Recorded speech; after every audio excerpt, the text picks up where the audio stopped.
J'avais pas prévu d'écrire en fait, à la base. J'avais commencé à griffonner le croquis de Nina, sans savoir dans quoi je me lançais réellement. J'ai commencé à écrire la première, deuxième page, sans vraiment savoir. Je savais dans quoi je voulais me lancer, je savais le personnage, je savais le thème, je savais l'époque. J'ai évolué comme ça au fur et à mesure de l'écriture. Je savais pas réellement la fin. C'est vraiment la fin, elle est arrivée au fur et à mesure. Ouais, non, c'est comme ça que tout simplement j'ai commencé. Oui, Nina, il y a un intérêt particulier à ce que ce soit une enfant. Simplement parce que vu que j'ai voulu apporter le thème de l'Inquisition, je trouvais ça important de mettre le point de vue d'un enfant parce qu'on parle souvent des adultes qui ont été torturés, exécutés, etc. Mais on n'a jamais vu le point de vue d'une enfant.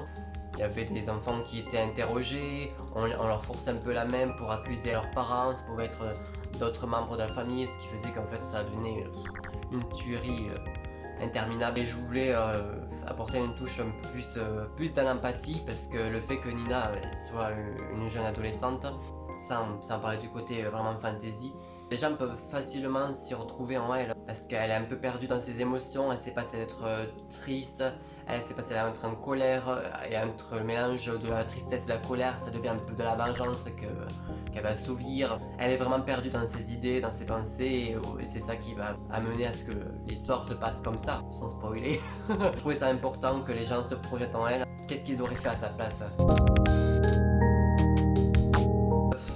Honnêtement, c'est très compliqué de répondre à cette question parce que je me suis projeté différentes qualités, défauts à travers chaque personnage que j'ai écrit. Et vu que Nina est le personnage principal, il y a beaucoup de passages où je pense qu'elle me ressemble le plus. On a tous des façons d'écrire. Si on a un mood différent aujourd'hui, ça va se ressentir dans ce qu'on écrit. On va utiliser ce mood là pour écrire tel passage. C'est clairement ce que j'ai fait sur différents passages de Nina. C'est un peu personnel quand même. Concrètement, oui, c'est Nina qui me ressemble le plus. Elle remet beaucoup de choses en question et je déteignais un peu sur elle. Je réfléchissais à ça, du coup, j'étais en train de le retranscrire directement sur elle. Mais à part ça, je dirais que aussi il y a beaucoup de choses. Son familier Trican qui le côté vachement conseiller, dans l'empathie, le côté enfantin et un peu innocent de Cyril et Greg. Tout le monde peut s'y reconnaître en eux. Je pense que ouais, c'est ça le côté amusant, c'est qu'on peut facilement trouver des familiarités. Alors oui et non. En fait, il y a beaucoup de secrets vis-à-vis de l'histoire de Nina, mais pas directement d'elle-même. Plus tard parce que plus directement lié à sa famille. C'est un élément que j'ai pas cité dans l'histoire. Une fois que vous saurez ce que c'est, vous comprendrez pourquoi j'ai dit ça à tel moment dans le premier livre de Nina. Je veux pas en dire plus parce que ça va spoiler pour plus tard, mais il y a encore quelques éléments que vous saurez plus tard.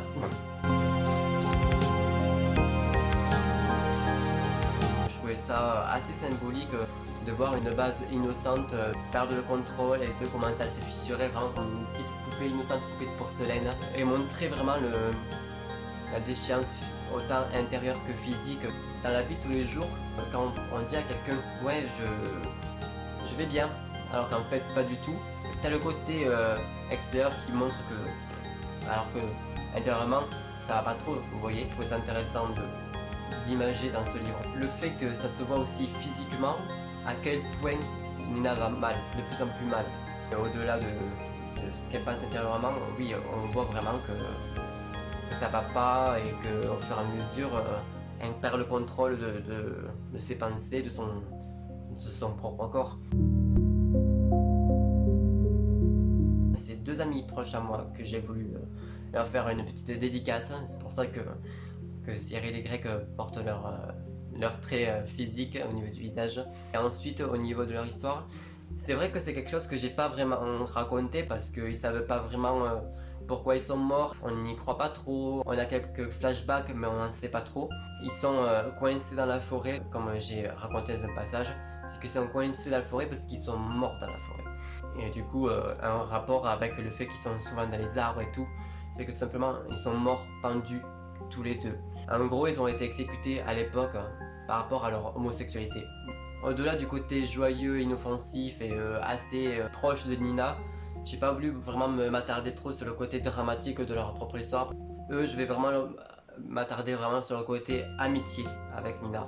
C'est des petits garçons qui s'aimaient vraiment secrètement parce qu'à l'époque, bien qu'aujourd'hui c'est très compliqué, mais malheureusement ça a été découvert et ils ont été exécutés dans la forêt. Et c'est pour ça que quand ils racontent un peu leur flashback, ils comprennent qu'ils avaient froid, qu'ils étaient un peu perdus. C'est pour ça que je fais souvent des rappels et cordes pendues un peu partout dans la forêt. Alors oui, le texte, lui, il est terminé. Toujours une adolescente, elle va s'appeler Shaun. Sans trop spoiler, l'histoire du coup de Shaun, qui va suite à un vide-grenier se procurer une poupée, un peu repoussante parce que c'est pas le genre de poupée que toutes les petites filles de son âge voudraient avoir. Et du coup c'est ça qui va intéresser Shaun vis-à-vis de cette poupée. Elles vont apprendre à se connaître mutuellement. Mais au fur et à mesure de l'histoire, on va comprendre que Shaun va avoir des comportements différents parce que c'est réel, est-ce que ce n'est pas réel, est-ce que c'est des rêves, est-ce que c'est la réalité des cauchemars, est-ce que je pense trop. J'en dis pas plus, vous verrez clairement plus tard, mais voilà en gros le petit synopsis de l'histoire.